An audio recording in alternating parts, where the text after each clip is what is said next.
चलिए देखिए बच्चों, अगला क्वेश्चन है question number 19। Case study question है। Read the following passage and answer the questions given below. A cricket match is organised between the two clubs A and B by which a team for which a team from each club is chosen. Remaining player of club A and club B respectively sitting in the lines represented by equation this and this। ठीक है ना। मतलब जो A के remaining खिलाड़ी हैं वो इस लाइन पे बैठे हैं और जो बी के रिमेनिंग खिलाड़ी हैं वो इस लाइन पे बैठे हैं। अच्छी बात है भाई साहब।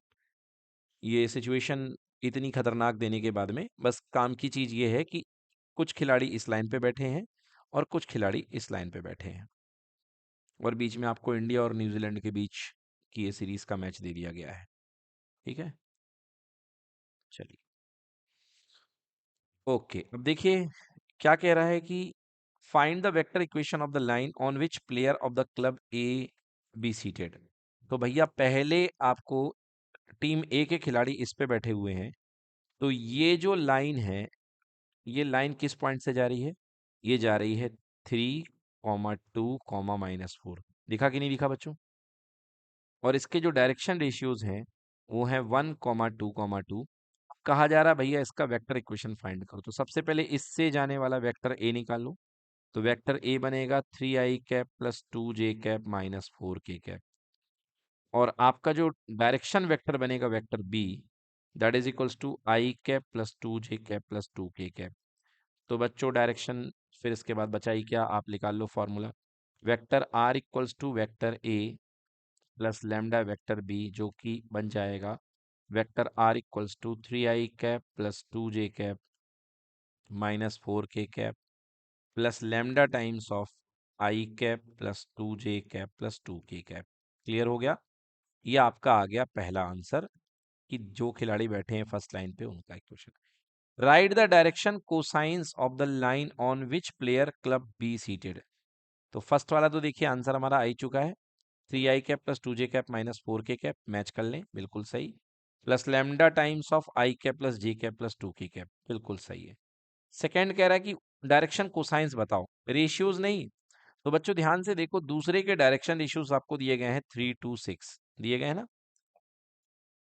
ठीक है बच्चों, तो ये आपके पास में डायरेक्शन रेशियोज दिए गए हैं जिनको आप लिख सकते हो। A2 दिया गया है 3, B2 दिया गया है साइड 2 एंड C2 दिया गया है आपके पास में 6 दिया गया है।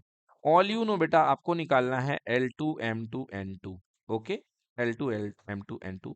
सो ऑल यू नो बेटा LMN में रिलेशनशिप जो बनती है, L2 इक्वल टू बनेगा A2 upon under root A2 square plus B2 square plus C2 square. Clear?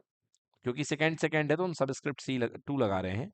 One होता तो वन लगाते और LMN होता तो directly A square plus B square plus C square. Similarly यहाँ B2 अपॉन अंडर रूट वही वाली form and C2 upon same यही फॉर्म। A2 कितना है बेटा 3 और नीचे 3 का स्क्वायर 9, 2 का स्क्वायर 4, 6 का स्क्वायर 36। तो 36 और 4 40, 9 49। तो कुल मिलाकर के 3/7 पहला वाला, दूसरा वाला आ जाएगा 2/7 और थर्ड वाला आ जाएगा 6/7। चेक कर लें, 3/7, 2/7 एंड 6/7। 3/7, 2/7, 6/7, बिल्कुल सही। क्लियर?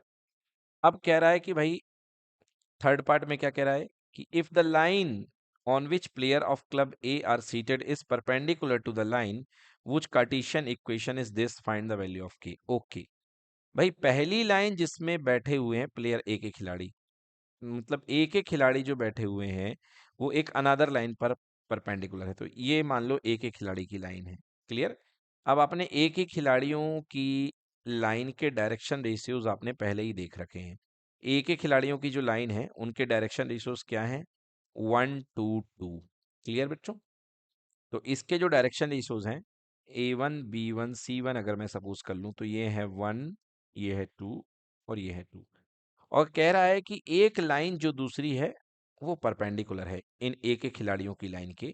और उस लाइन का इक्वेशन दे रखा है, यहाँ पर क्या दे रखा है भाई साहब? इस लाइन का इक्वेशन इन लोगों ने बोल रखा है कि ये जो लाइन है उसका इक्वेशन है x-3/3 इक्वल्स टू y-7/4।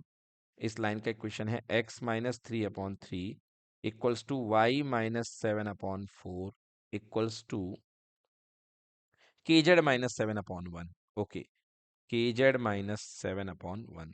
तो बच्चों थोड़ा सा मैं यहाँ पे प्रॉब्लम है, केवल जेड का कोफिशिएंट के है, एंड आप रूल्स जानते हैं कि एक्स वाई जेड के कोफिशिएंट क्या होने चाहिए, 1 होने चाहिए। तो इसको संभाल लेते हैं थोड़ा अपन।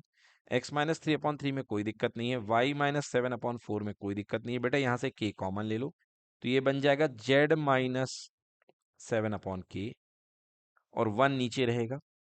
अब क्या करो, चालाकी से इस 1 को सबसे नीचे ले आओ। क्लियर कि नॉट क्लियर? तो अब ये दिख गए आपके पास में डायरेक्शन रेशियोज सेकेंड लाइन के, कौन है ये है A2, ये है B2 और ये है C2। सो बेटा A2 आ गया 3, B2 आ गया 4 और C2 आ गया 1/k। अब क्या कह रहा है, ये दोनों लाइनें आपस में परपेंडिकुलर हैं, तो कंडीशन ऑफ परपेंडिकुलरिटी लग जाएगी A1 A2 B1 B2 C1 C2 equal to 0। A1 A2 B1 B2 plus C1 C2 equal to 0। अब क्या बचा, कुछ नहीं बचा, मल्टीप्लाई जस्ट करना है। तो A1 अपने पास में है 1, A2 है 3, सो 1 इंटू 3 प्लस A2 अपने पास में B1 2 है और B2 कितना है 4 है, 3, ओके। एंड C2 कितना, अपने C1 है अपने पास में 2 एंड C2 आया है 1/k, दिस होल बिकम 0। 1 3 जा 3, 2 4 जा 8 plus 2/k equals to 0। So 2/k को रोक लीजिए, 3 + 8 11 हो गया, और उधर जाके -11 हो जाएगा, अपॉन में 1 है, क्रॉस मल्टीप्लाई करिए, so 2k, sorry sorry, 2 into 1 2 equals to -11k, so k equals to -2/11। Clear? Let us check the answer, answer होना चाहिए -2/11, बिल्कुल सही जवाब। क्लियर? अब angle between the two lines का फॉर्मूला तो ये होता ही है बच्चों, इससे आप कर सकते हैं, कोई दिक्कत?